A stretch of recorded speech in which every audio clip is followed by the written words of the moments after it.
Greetings, this is Reverend Paul, and this is Studio Chojin Raw. I'm gonna do something a little differently today. Normally I'm here by myself, just fucking rambling into the ether, but today I'm joined by Faith. Faith, how are you doing today? I'm alright, how are you? I'm well, I guess. I'm nervous. That's alright, so am I. It's weird having somebody else here. It's weird being somewhere else. Alright, so we're gonna talk about Hereditary, excuse me. I called it Heredity for the first 6 months. So what did you think about Hereditary? What were your first thoughts of it? Oh man, it's an incredibly dense film. I knew when I first watched it that I was going to need to watch it again. It's one of those movies that you know that your first entry point, you're not going to get it all. There's so much going on, and there are so many different ways to look at it. I really, really enjoyed it. I honestly can say I don't often go to the movies to see horror films anymore because so many of them are just shiny trash, and I was incredibly impressed when this came out. I'm eager to hear what you think of it, personally. I was a little underwhelmed. I mean, I liked it, but I wasn't blown away by it. The first time I watched it, I was very intrigued by it. I found the whole the layers of reality it was working on. Is it real? Is it is it a delusion? I found that all to be really engaging, and I thought there was a lot of tension in it. Then kind of towards the end, I feel like it spells out too much almost. Okay, I think I know what you're talking about. Yeah. And I can honestly say that the first time I watched it, so if you are thinking of the film linearly from start to finish, I thought I was watching one thing, and somewhere around, I don't know, the hour mark, I realized I was watching something very different. I came into this film already kind of horrified because it starts with that theme of, the overbearing grandmother who passes away, or you can assume she's an overbearing grandmother just from the way the characters talk about her. And Toni Collette's character goes to that group therapy session. And she does get kind of expositional about her life and her mother's life. I don't think it's obnoxiously expositional. I think it's done pretty well. You get the sense that mental illness clearly runs in her family. And I connected pretty deeply with that because my grandmother was a mentally ill person, especially towards the end. She had bipolar disorder and possibly borderline personality disorder. That one we don't really know about. But her cycle with my mother was very much what it seems Toni Collette and her mother in this movie were engaged in. So I thought I was watching this weird gothic family horror, and while it still is, you get to a point in the film where you start to wonder, is this mental illness or is this supernatural? And I find it interesting that everyone I talk to this film about has a very different answer to that question.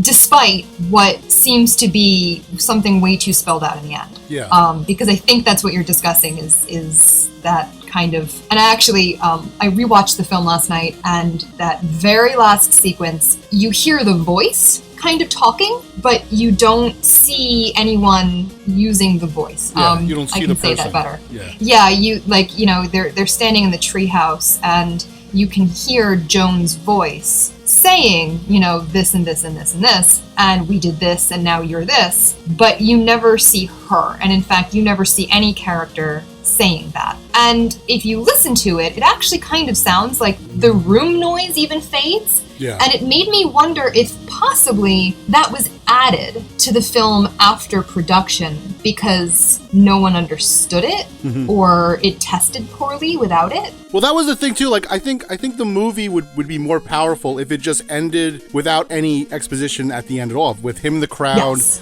him with the crown and the cult members there, and then it just pulls out to that little diorama, and that's it. I completely agree with that. Yeah. And it makes me wonder if perhaps that was added because while that's playing, you just see the same close-up of his face. Yeah. It's not frozen, so it's not like they had to really cram it in there in post, but it's the same shot, and then they pull away. It feels to me like it shouldn't have happened that way. It did feel weirdly squeezed in there to me. To me, the movie works best when it's like you're questioning the layers of reality. Like that's what I really was sort of connecting to when I was first watching it. And then when the second time I watched it, I just kind of watched it as a straight kind of satanic conspiracy movie. It was less interesting that way. I think it's really funny because I keep saying that. God, that's the worst. I happened to look on Rotten Tomatoes last night, and because I kind of forgot that when this came out, critics loved it. Yeah. And audiences, not so much. And I looked at some of the audience reviews, and if you look at what they think they're watching, like, it's no wonder it didn't do so well, because, like, I actually took a screen cap of my favorite review of this film, which was, this is slow and boring, and, you know, Toni Collette was pretty good, but all the other actors were terrible. It's about a woman who loses her daughter, so she turns to witchcraft to bring her back and accidentally summons a demon. And I'm like, well, if that's what you think it's about, no wonder, because that doesn't even happen until an hour into the movie. Yeah. So what did you really think you were watching? Yeah, exactly. Well, like, even like the whole like framing device with the whole that sort of idea with the dioramas and the way the movie is sort of bookended with the dioramas. I like that idea as that sort of artificial reality. That does sort of work on two levels, in the sense that, like, if you're looking at the dioramas as sort of this metaphor for artificial reality, you can kind of look at the whole events of the film as a delusion, where they're all living in this delusion they've created. Or if you look at the film literally, they're being manipulated by the cult. So their whole reality is artificial because they're doing exactly what the cult wants them to do. They are the puppets in the diorama. That's an interesting point, and I have a very difficult time looking at this film as a cult conspiracy, because I see so many moments where they really do seem to push the idea that this is an ongoing saga that we are only witnessing part of. We are being shown this particular segment of these people's reality. She makes these miniatures, and she makes these miniatures of her life. And I think it's telling when she's constructing the scene of the accident as her, you know, miniature. And her husband walks in and says, like, aren't you afraid that our son's going to be upset by this? And she turns back and says, like, what? It's a neutral view of the accident. I don't understand what there is to be upset about. It's as if she really believes that what she's showing her audience is a completely objective view of reality, when in fact all we're seeing is this very picture-perfect construction. If you watch her husband's character too, you can see this very clearly also kind of unravel, where in the beginning of the movie he's incredibly supportive and he's on his game, and the further things devolve, the more exasperated he becomes. There's a scene where they're eating dinner together after, I'm sure you remember that one. Oh my God, it's so tense. The whole movie is so tense, but they're eating dinner and the son says, like, oh wow, this is a really great dinner, Dad, and the mother loses her mind over it. And after she gets up and storms away after this big, loud, screaming match with her son, she gets up and storms away, and her husband very calmly picks up his fork and knife and resumes eating dinner, until he realizes that his son is breaking down, and then he just very calmly again puts down his fork and knife and kind of looks over at him, as if this is actually a very common occurrence in his house. No, I agree, because especially when you look at their faces, especially his face, Gabriel Byrne's face, he has this face of a man who is just so fed up with having to deal with this. Like, he constantly looks like he's fighting back, like screaming at her, like, I am sick of having to deal with your bullshit. And then even the son, like when the son is just kind of slack-jawed staring at her. And so, I mean, to me, that's what all sort of like lended to that kind of like, this is all in her mind. She's just a crazy person, and they're just so sick of having to deal with her like crazy ramblings. Yes, I pointed out when I was watching this the second time that really, like, one of the maybe the fifth scene or something in the movie, when they're getting ready for bed, after she sees her mother's apparition in her workroom, it cuts to a scene where she exits the bathroom in her bedroom after she's changed her clothes and she goes to get in bed. And they show the bed just wide enough that you see their nightstands. And on her nightstand, there is a bottle of pills, which would imply to me that, you know, she takes whatever this is while she's in bed, either just before going to sleep or just after waking up. We don't see her take those pills until she's at Joni's house and they're discussing, like, spiritualism. which I can only speak from so much experience, not necessarily dealing with this myself, but having friends and family members who have. When you're dealing with something as stressful as someone losing their mother, you can kind of expect someone like that to probably mess up a little bit on their routine and maybe slip up taking a pill or two. All it really takes is a brief lapse in that routine and things get a little out of hand. And if this is in fact, a more common occurrence than we're seeing in this film, because we're only seeing so much, the last thing you want to do as a spouse or a partner is babysit and remind them, hey, sweetie, you got to take that pill. How many pills have you missed now? This could just be a film about a woman going through a stressful time and her devolvement through mental illness. However, this is also called Hereditary, and clearly her mother had issues. She has some sort of issue. Her son could very easily also have these issues, and she mentions that her mother had dissociative identity disorder. We don't know what she has, if she has anything. If this is not a cult conspiracy, we don't know what she has. But she has post-it notes everywhere reminding her to do things. And she claims that she sleepwalks, but doesn't remember what she does, obviously, because she thinks that she's sleeping. But there are disorders, and I believe DID is one of them, where you lose time. It's not so much that you're asleep, but that you slip into another state of being, a manic episode, and you forget. When she first contacts her daughter and she wakes up her son in the bedroom, she's all excited. Like, that's clearly someone in a manic episode. And she wakes him up, she drags him downstairs, and you can see her husband is even just like, I don't want to deal with this right now. It's another one of these moments, but then she has her mini meltdown where it seems as if for a moment she might be possessed by her daughter or something. And then she comes to and seems kind of frightened and confused, as if she doesn't remember what just happened. Yeah. I like that observation you made about the whole, the dioramas are sort of this faux objective view. Yeah. And that she thinks she's creating an objective view, but we're actually seeing her version of the events. Mm-hmm. Gabriel Byrne is the control, right? So he's the one person we know is not crazy. And he is completely oblivious to all the things that are going on. So that to me sort of lends credence to this idea that it is all in everybody's head. Whereas where something like The Witch, you don't have that character. You don't have that straight man character just looking around going, what the fuck are you people talking about? So I think The Witch might lend itself more to a literal reading. Whereas here we have this one guy. I mean, I guess there's that one instance with the glass where he sees the glass go and he sees the flame come up and then he checks underneath the table. We see that. Okay, that is a good point. And I do remember the first time I watched this movie questioning that scene in particular, because he does check under the table. But that, I think, is the only instance of him acknowledging anything without a logical explanation for it. I have spoken to people about this film, and that is one of the scenes that they cite, saying, no, it's gotta be, there's more to it than just that. I think there's also something to be said for when you are exposed to this level of delusion constantly, you do have to question what's actually happening sometimes. Sometimes people can be really convincing, and if the person that you love the most in the world is telling you, no, there's a cult, there's ghosts, my daughter's, all of this, you would be a very callous person to not at least question whether there might be something to it. Maybe that scene is just him showing a bit of sympathy, but again, if this is also her delusion, then she could be seeing him acknowledging when in fact he isn't necessarily.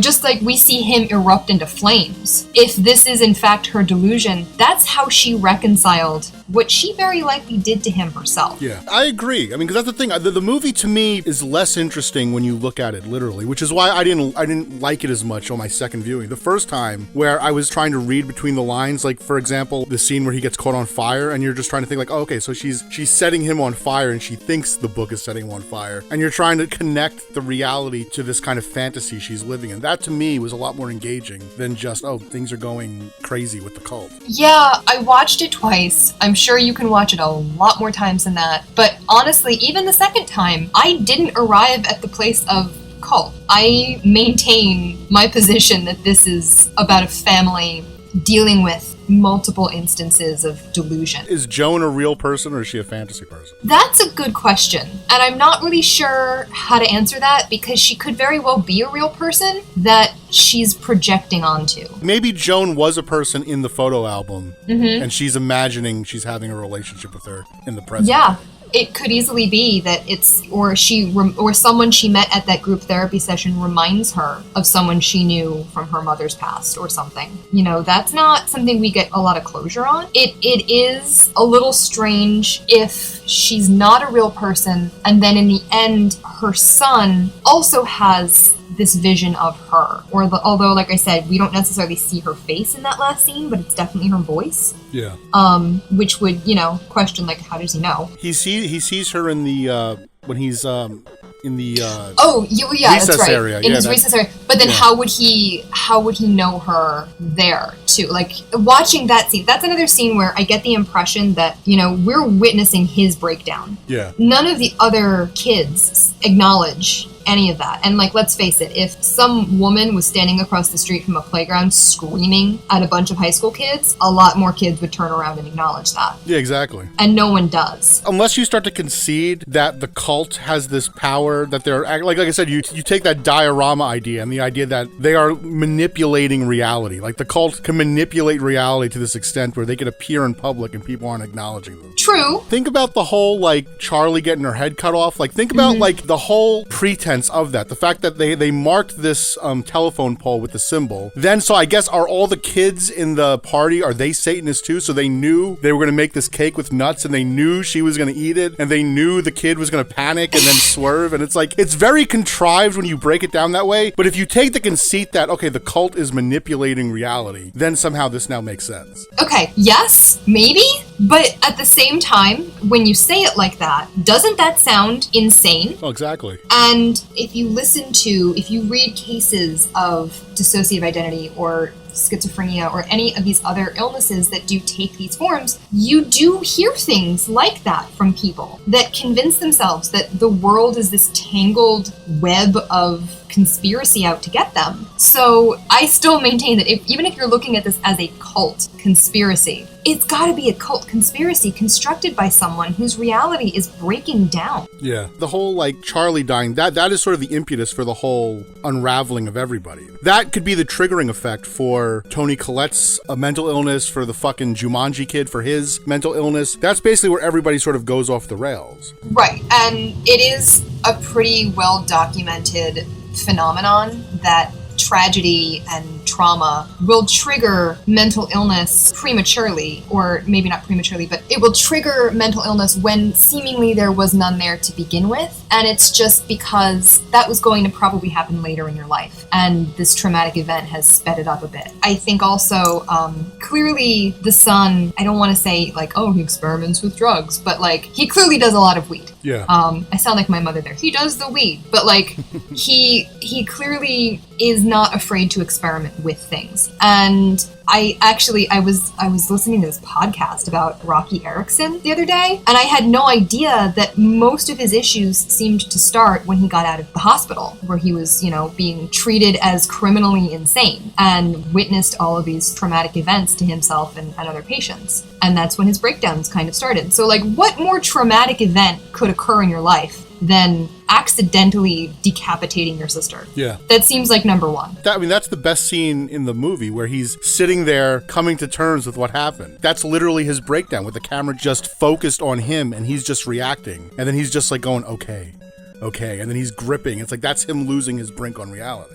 That entire sequence is so... I remember watching that in the theater, and from the moment that she walks into that room gasping and says, like, I think I need to, I don't think I can breathe. You watch he's such a fantastic actor for pulling this off too. Yeah. Where you watch his eyes, go from, I'm totally stoned right now, to, oh shit, I've got it, like, I can't believe this is happening. And then the panic sets in of, I need to get her to the hospital before bad goes to worse. And it's just an exercise in everything could always be worse.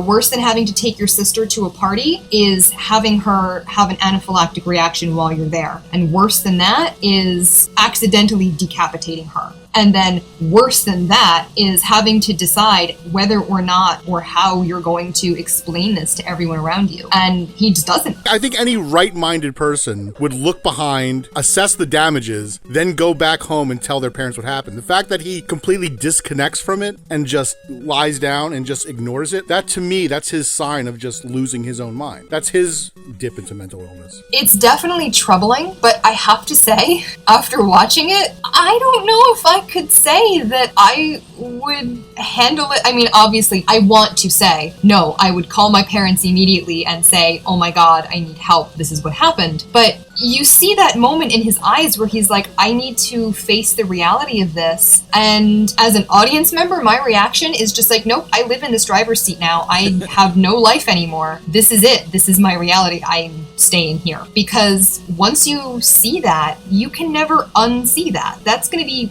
burned in your memory forever. So he just chooses not to. You would at the very least still go home and then tell your parents like there was an accident. You wouldn't just No, you know what? I probably wouldn't even go home. I would call a parent from my cell phone and just say, this is what happened. I'm never coming home again. They'd have to come to terms with that and then come pick me up, or I would just accept that I've been ejected from this family. Like I said, the way he reacts to it, I think it makes a good case for that kind of reading the film as a delusion, because that's his breakdown. Well, that's very true. That is that dissociative moment where he separates himself from reality and decides he's living his own reality. Yeah. If any event is going to trigger an episode, it's probably that. On top of that, his mother is clearly not well, and I'm sure he probably has had just as much frustration, maybe not just as much, but considerable amount of frustration like his father. Yeah, I think that's, like I said, when he's that scene where he's sitting at the dinner table and he has that slack-jawed look. Like, he has that look as if he's dealt with this 1,000 times. So I get the impression that, like, he too has had to deal with this kind of overbearing mother, the way his mother dealt with her mother. Yeah, and that's honestly what terrified me most about this entire film, was how absolutely realistically it's acted out. That's a very real problem, and they uncannily nailed it. A lot of that has to do too with the way the movie was shot. The fact that it's a lot of it is in wide, there are long takes, there are no cuts, and you're just watching things unfold. There would be more artifice to it if he started to cut on like each reaction every single time. But the fact that we're watching these meltdowns happen as if we're in the room with them, just in this wide shot, just there with no cuts, like I think that enhances the experience. It makes it feel more like a real situation. It does, and yet at the same time, the way they stage a lot of the shots is so reminiscent of these miniatures that it's almost like we're watching these incredibly painful, imperfect moments unfold in these perfect places. There were a lot of scenes where I had to kind of refocus my eyes and figure out whether I was looking at a miniature or if I was looking at a staged, like an actual set that they were, going to stage a scene in. And it was a really interesting. And then there's that sculpture at the base of her stairway. Oh, it's like the tree the stacked with the houses. Yeah, on like it's like a tree or something. Yeah, it's like a tree with this like really dilapidated looking Victorian house at the base, and then another house kind of halfway up, and then like with windows shuttered, and then you have what looks like their house almost on top of it. There does seem to be a pattern of 3 that occurs in a lot of the film. I mean, you have that weird symbol that's on everything, but then also like you have this, what seems to be this cycle of, delusion that they go through with the grandmother and the mother and the son. And you have these 3 houses that, make me wonder if this is like a lifelong family saga. There's more generations than we know that have been affected by this. Also, there were 3 Charlies in the film too. Her father, her brother, and her daughter were all named Charlie or Charles. I didn't even realize that. Yeah, I didn't honestly remember until I rewatched it that it opens with the grandmother's obituary, and it says that she survived her husband, Charles, her son, Charles, and survived by her granddaughter, Charlie, or something like that. So there are 3 Charlies as well, and they all seem to meet pretty tragic ends. Does that kind of reinforce the whole satanic, Trinity idea? Maybe. Possibly. I mean, yes, okay. I guess if you're going to view this as the cult conspiracy, then absolutely. At the same time, you could also view it as, someone who's looking for patterns could absolutely point to that and go, oh, the unholy trinity, blah, blah, blah, blah, blah. People who are looking for delusions are going to find it anywhere they want to. You know, that movie 23, that god-awful movie 23, I think was a perfect exercise. Oh my god. Serious Jim Carrey? Yeah, before he knew how to actually be serious. I think that's a pretty good illustration of, like, if you want to find a pattern, you can find a pattern. I think that they do a really good job of laying out the structure of the cult conspiracy, but I think that it's there to lead us back to the very serious reality that is actually unfolding, which is this paranoid delusion. Well, the thing too is that, like, I was watching a interview with the director, and he was actually talking about the treehouse. He was talking about how there's actually 2 treehouse sets. There's one that's small that I guess they use for Charlie, and then there's a bigger one that they use to put all the cult members in. If you start thinking about this in sort of a delusion level, this is how the treehouse grows. In a literal reading of the movie, it doesn't make sense that the treehouse would go from be able to fit a small child to suddenly like 8 cult members. Mm-hmm. But if we're thinking of the movie as a delusion, now suddenly that makes sense as to how the treehouse becomes so much bigger. Are we actually supposed to believe that in the end, the treehouse actually contains this massive mannequin with his sister's rotting head? It seems to be like a blown up version of a toy that she constructed. Yeah. I don't think that actually existed anywhere. I mean, okay, sure, okay. If we're going to go back to the cult thing, maybe they brought it in from somewhere. They just have a prop warehouse in the middle of like rural Washington or whatever that's supposed to be. But like, I think it seems pretty clear that it is in fact a delusion. Even his grandmother's body, or what we're led to believe is his grandmother's body, that his mother must have stolen somehow, or the cult stole and stored in her attic. That body is there and seems to be reactive. It's bent in prayer, worship, whatever it is that they're doing there. And so is his mother's headless body after she's impossibly decapitated herself. Like, let's get straight about that too. I don't think that's a realistic way for a human being to commit suicide. But I think it's pretty clear that this is a delusion. There's all these impossible things happening. I don't think that this cult is laid out as a, I don't want to say it's not a magic cult, because clearly, like, it's an occult cult, but it doesn't seem to have the fantasy elements that would play nice with this version of reality in the end. It's presented in such a realistic manner that in order for a lot of the cult conspiracy to make sense, you'd have to start stretching reality. Absolutely. I 100% agree on that. And I think that's where, if you're going to look at this as a straight up cult, conspiracy, satanic magic film, it is probably pretty boring, because that's not even half the film. It's absolutely terrifying if you think of it from the point of view of, you know, this is someone's family falling apart at the seams. I think that if you want to pick out foreshadowing, there's 2 moments that I think really kind of gave away what was going to happen. And that the first one would be when they're standing in the hallway and he gets a phone call. Gabriel Byrne gets a phone call, and it's the cemetery, to inform him that, you know, his mother-in-law's gravesite has been desecrated. And the way that he reacts is at first puzzlement and then concern, but not the kind of concern that you think someone would have upon getting that news. Yeah. If you get a phone call that your family's grave has been dug up, I think the concern that you would show would be one like, do you know who did it? Is there surveillance? Like, what happened here? You'd be much more kind of like outrage concerned. And instead, he kind of very calmly sits back and is like, oh, I see. I'll call you back later, or whatever he says about it. As if this is not the first time he's gotten truly disturbing news and has had to process, did my wife do this? Or is this unrelated? That's sort of echoed again later on when he calls Toni Collette, saying that, like, you know, our son just said he's being threatened by a vengeful spirit. Like, he doesn't ask her, like, why would he say that? Where is he getting these notions? Yeah. The other moment is when the son is in, I guess it's literature class, and they're talking about Heracles and the tragedy of Heracles. And the teacher asks, if this is all predestined, if he had to go through this, is it still tragic? And the class kind of debates on whether or not it's more or less sad because it was predetermined that someone was going to go through these trials or whatever. And I think that kind of spells out the rest of the film. What you're watching is either tragic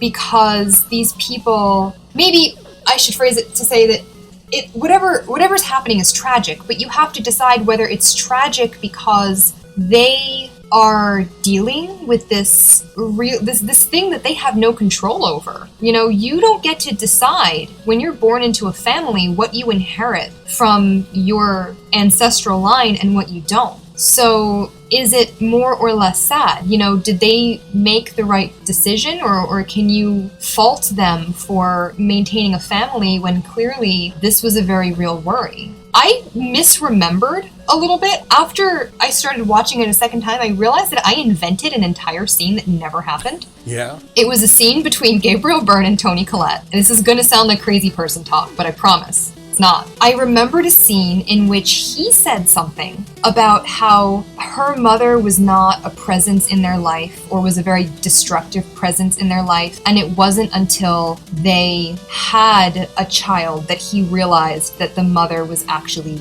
mentally ill, and that's why she'd been kept at arm's length. She said when she was in that meeting, she was saying that he had like a no contact rule during, right. Yeah, during when she was pregnant. During or the pregnancy. Like but yeah. I misremembered a scene in which he kind of said, like, we were dating and I didn't realize that like all these crazy mom stories were, you know, because she's actually crazy mom and not because she's just a moderately eccentric woman. No, maybe you're in the middle of your own satanic conspiracy. I think that, to be perfectly honest, I wouldn't be surprised if I just dreamed a scene from Hereditary about my own life. We could definitely infer that happened with between what they're saying and everything. Yeah, I think that that's what it's really about, is that this was always going to happen. It was a matter of when and how, because this is a family that has inherited these problems. So, you know, it's likely that if you want to view this as a cult conspiracy, the cult conspiracy was invented by her mother and implanted in her head that took over when her fabric of reality started to dissolve around these tragedies. And where her mother got it from, who knows? But that's kind of an unfortunate phenomenon, you know, just like you said, like Gabriel Byrne doesn't ask, why is our son talking about vengeful spirits? He says, you know, like, you have to protect my son. Are you aware? Yeah, exactly. That's exactly the way I feel. That's why I was less interested in it, just thinking about it like literally as a satanic conspiracy. And then I was even just listening to just sort of other reviews where people were just sort of even talking about how like the way the conspiracy is way too telegraphed, like the whole welcome mat where she's like, oh, my mother makes welcome mats just like that. We could have just saw the welcome mat, then later on when she opens the box, seeing the other mats, and we could have connected it without her having to actually come out and say that. From go, as soon as Joan shows up on the screen, you're like, oh, she's part of a fucking satanic conspiracy. Like she's like inhumanly nice. It's like anybody who came up to you like that, you would assume something's fucking going on with them. See, okay, without elaborating too much on my own life and whatever bullshit I'm clearly connecting this to, I don't know if I would write Joan off as a totally invented character like that, because I think any display of kindness from an outside source is at first like latched onto and then seen as a threat somehow. This is a totally like random anecdote, but totally plays into it, where like my mother had this elderly lady friend for a little bit. She kind of like adopted, and it took us a very long time to realize something wasn't quite right. But this was someone who we didn't really know that well. I mean, we kind of peripherally knew. And when my mother extended, let me know if you need anything because you don't seem to have family around and whatever, it was like latched onto, I need your help. Clearly, you know what I'm going through and I know what you're going through, so let's be friends. And then when she got a little too close, it became, you know, my mother was like an agent of the government who was bugging her house. And oh my god. Yeah, so like it's not exactly like a far stretch of the imagination to think that maybe she did meet Joan at this group therapy, and maybe she did say, hey, I lost my son. If you want to talk about it, I'm here for you. And then maybe they had tea a couple times and it became, oh my god, she's in a satanic cult. She's trying to summon this king of hell using my son. No, yeah, that makes sense. that makes sense.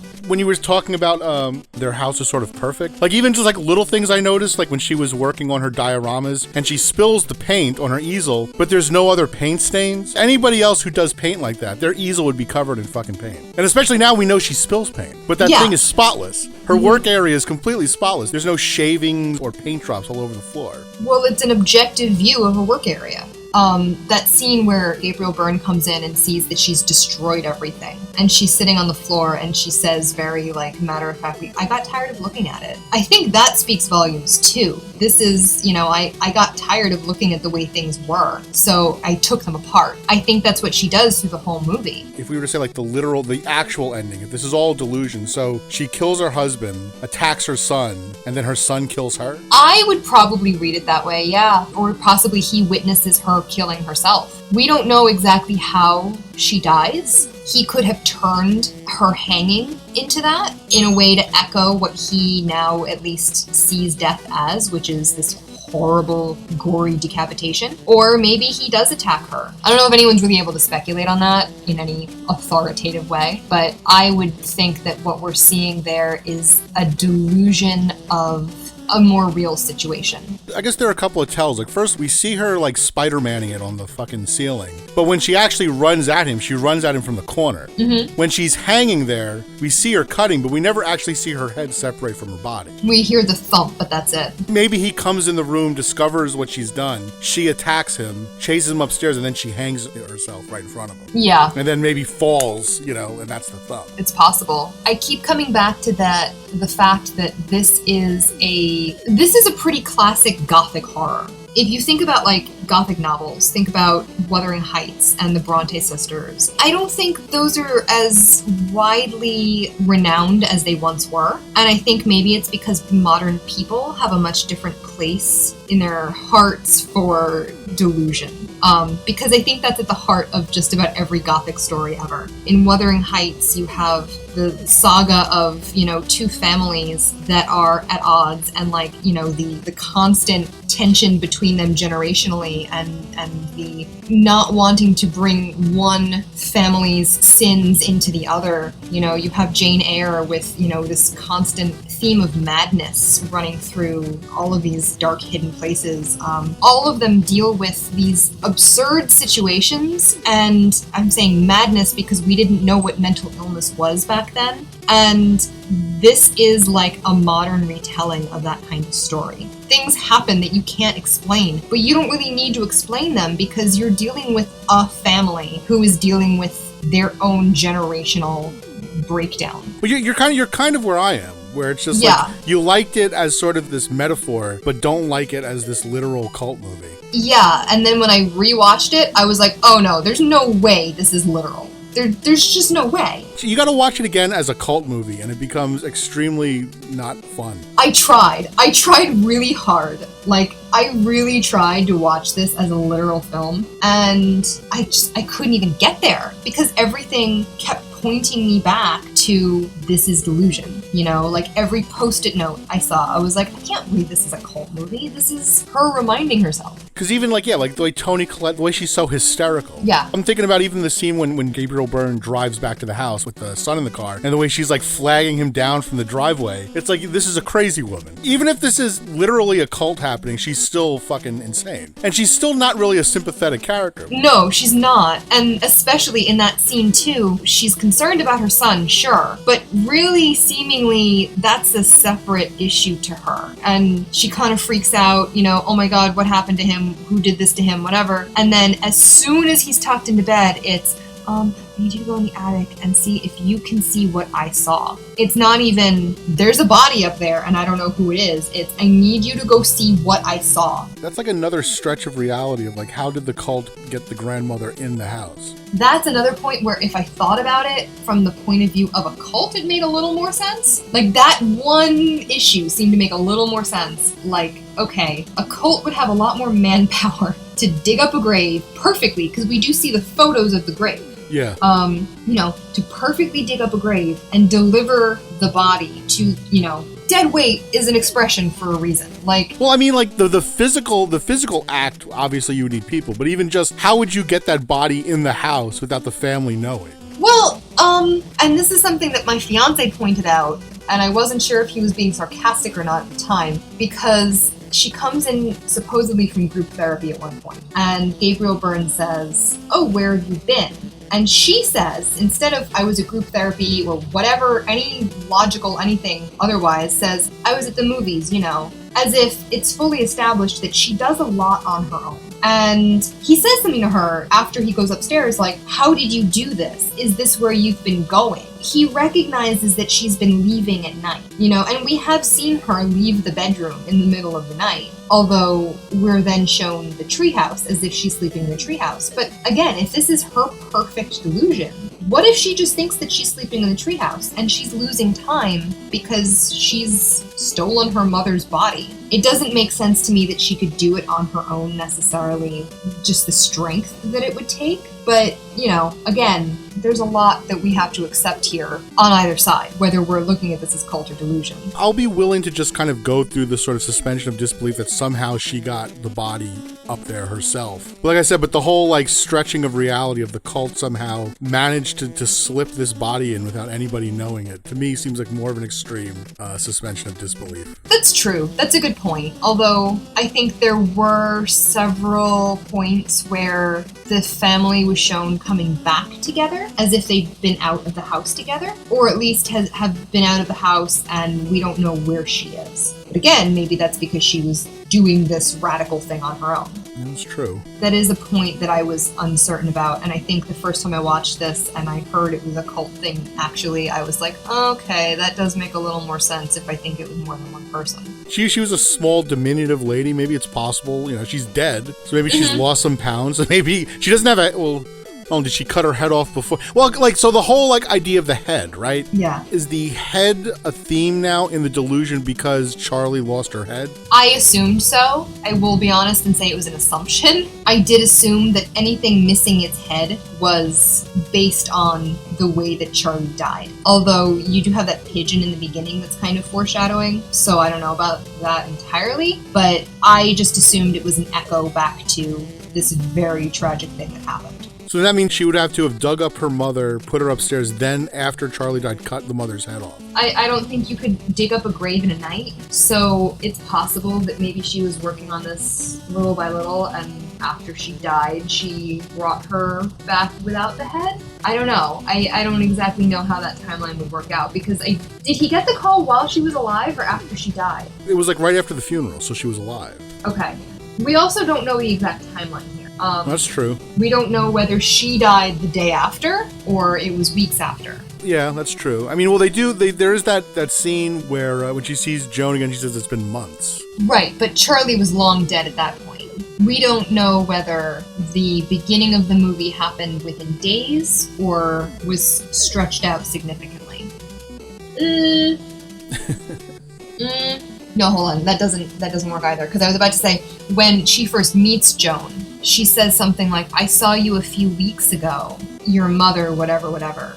Unless she says a few months. But, like, that still doesn't mean anything because we don't know whether she just stopped going because of everything that was happening and then she decides, because I think it would take quite a number of days at least where you'd get up the strength to go to a group therapy session about, you know, your fresh loss. It is possible that she just cut off the head after her daughter dies. Yeah, that's true. Is the bird the only sort of like foreshadowing we have of the severed head, or do the severed heads come into play earlier than that? Yeah, I think the bird is the first one. I was trying to remember if they discussed anything in any of his classes. Oh, no, nope, hold on. Bird is the first one, but then at the party, and I had to rewind to this because I wasn't sure what I was seeing. When they go into the bedroom where she's like, oh hey, this kid has weed.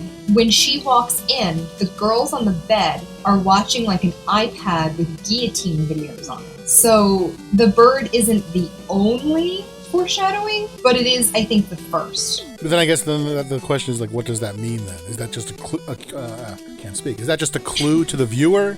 Or is that some kind of like clue in the reality of the movie? I think that the dead bird is something that, again, if we go back to like the threes that occur through the whole thing, if you want to read into it, dead birds are kind of a hallmark of demonic activity. I don't want to cite sources here, but I feel like I've read a number of like case studies, quote unquote, of haunted houses and demonic possession where birds fly into windows constantly. And like finding dead birds is just generally considered a bad omen. And and usually involving demons. But the guillotine video looked almost like it was from an old film. Like it wasn't necessary. I mean, obviously they didn't have film back then to do that.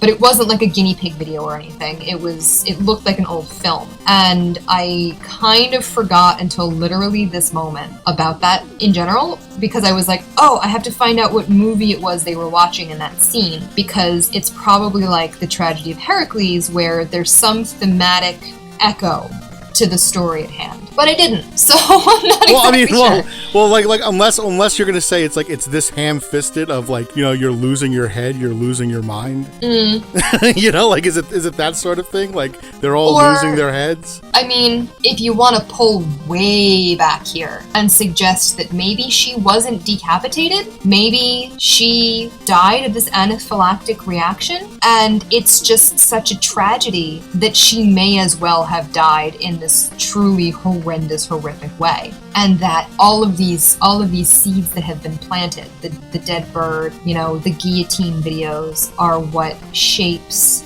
the reality. Maybe what we're ultimately seeing is his delusion of his mother and all of this combined, and we're picking up on what has been laid out for him. We're seeing it from his perspective. It's his objective reality. Possibly. I mean, he is the last character standing, kind of. Maybe he's watching his parents' dysfunctional relationship, his mother's mental illness, his grandmother's mental illness, his own arrival at this place, and putting the pieces together. Yeah, I mean, you could look at it that way, definitely. He's inherited the demon, the psychosis. That, to me, actually kind of sums it. It unifies everything. Yeah, it's a cleaner way of looking at things, I think. I like it. I think it works. Yeah, I don't know. This is just what I think and feel of it. Like I said, I didn't really read any like interviews with the director, which is why I feel completely ill-qualified to do this. Well, the way the director feels doesn't really matter. I guess so. What makes conversations like these interesting is that we're listening to your reaction. If everybody just thought the same thing, there would be no point to talk about it. That's true. I do have my degree in art criticism, which is to say, I can bullshit about things like this forever. And if we want to get, you know, into a debate about who gets to decide the meaning of a project, we can do that one too. I think that's probably a different video. No, of course. No, yeah. But it's... Talk about, you know, is there any objectivity in art? Well, yeah, I mean, no, there isn't. I don't think so either. But yeah, so as far as, you know, like I sit here and go, I didn't read any director interviews and I should have read the screenplay and all that stuff, but like, you know, it's out of his hands at this point too, so. I listened to just some because I wanted to see if he was actually saying it's, you know, it's a literal movie about a literal cult. Yeah. He never verbalized it that way, but I mean, he does talk about, the way he frames things, he does talk about them as if they're real. He doesn't do that like, you know, well, in the character's mind, you know, he's not framing it in a figurative way. He does kind of frame it in a real way. But even if he came out and said it's a movie about a cult, I still don't think that stops you from being able to interpret the movie on your own. No, and I think that you'd have to talk about that way, because even if it's in the character's mind, it's real to the movie itself and to the story of it. So talking about it as like, you know, that, well, in the character's mind this happens and then this happens wouldn't serve your own story very well. I don't know. I think he's got to buy his own bullshit here. It doesn't work. Well, I mean, he doesn't have to, you know, I mean, if he wants to think of it as a literal story, that's his interpretation of it. I guess. Yeah, okay. I guess so. Unless you're going to start saying there is an objective truth then. No, I'm not going to go there. I'm not going to go there at all. You know, that reviewer that I read on Rotten Tomatoes who wants to say this is a terrible movie about failed witchcraft, like, that's what he believes this is. And how is it even failed witchcraft? The witchcraft worked. I guess maybe he should have said, like, botched witchcraft. I mean, it's clearly... It went pretty well. The whole plan went along swimmingly. Well... maybe if you want to view it like that, then it's a be careful what you wish for movie, because isn't whoever summons Paimon supposed to get riches and no one's left alive? Yeah, well, how come they didn't get riches from the girl? Because it was a girl, maybe? Because he's I guess so, yeah. Maybe because he prefers a male host, but... Is he just a parasite in the body, or is he in control of the body? Like, is the boy now Paimon, or is he still him? Well, the boy seemed to be Charlie, so then that leads us back to, was Charlie Paimon? So then that means he is in control. Yes. You lose your identity when Paimon comes in you. Right, and maybe that's why she was kind of a, I don't know how to phrase it, like restrained personality? Like a hard to reach person, because she was actually some other level of existence. Well, that does, again, going back to the sort of symbolism of psychosis, the way psychosis takes over you and removes your identity from you. Back in the day, you know, people who had mental illness they thought were possessed. Yeah, or at least that there was something supernatural happening. I mean, you have Hamlet, which I think is maybe the first really good story about mental illness. If a story about mental illness can ever be really good, take that with a grain of salt. You know what I mean? Like the first very well-told story of someone who is devolving in insanity. I think that I totally lost what I was just saying. Holy shit. I started thinking about Hamlet. You're talking about mental illness in fiction? In fiction, yeah. Possession, taking over the body. Oh, right. Okay, so sorry about that.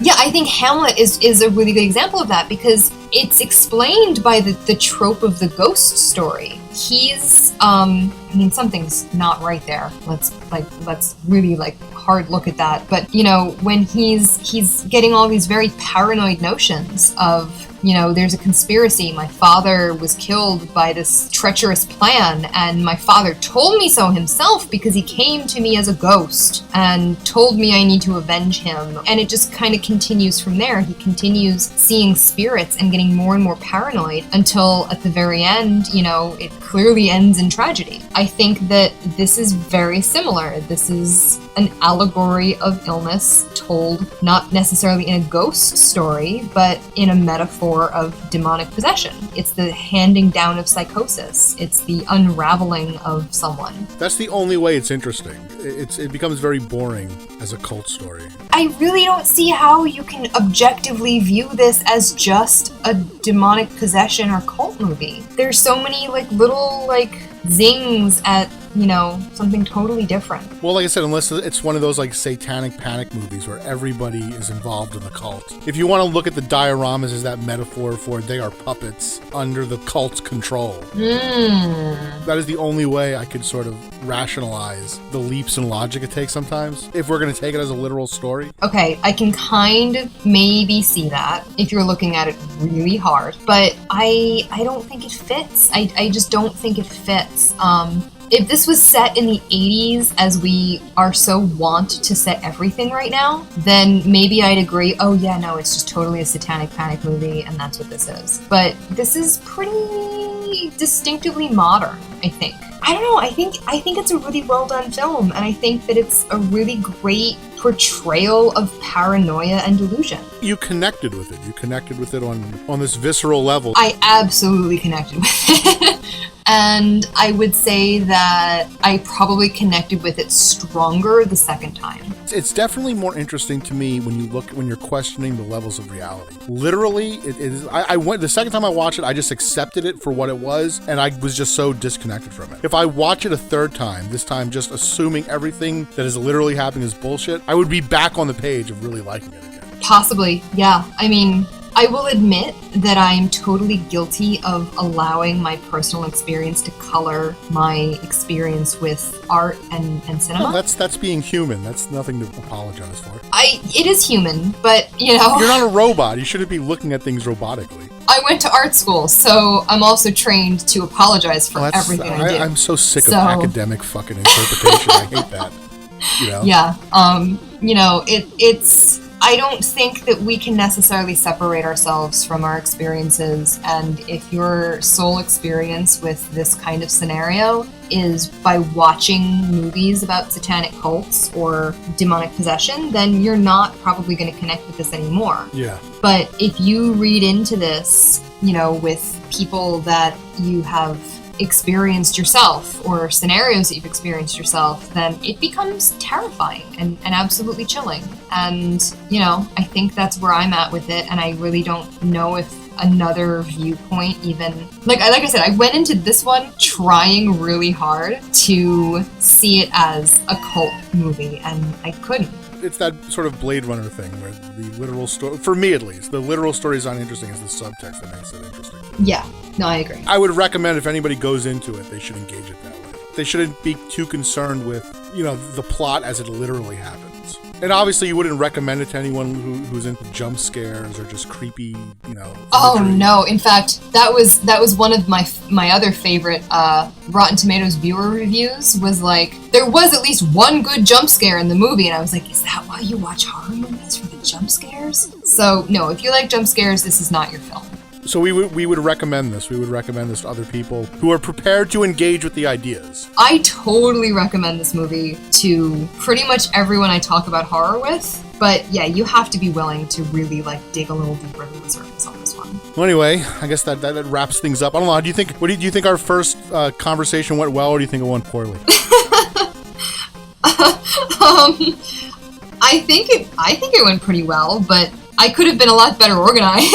Same here. I took notes, but I could have taken more. We should do it again for Midsummer. Okay, yeah, I'm down for that. Well, Faith, I appreciate you being here with me. And people can go and check out your YouTube channel. And for all questions about astrology and whatnot. I don't review much of anything outside of tarot card decks. Well, if they're interested in astrology and readings. Well, yeah, I do a lot on astrology and magic, so this isn't an entirely foreign realm to me. It's just a different area of it. Well, I recommend. I'll put a link in the video below. People should go check you out. I think you have some good insight about astrology. I enjoy it. And, thank you. Well, no problem. And once again, thank you for coming. Well, thank you for having me. Oh, no problem.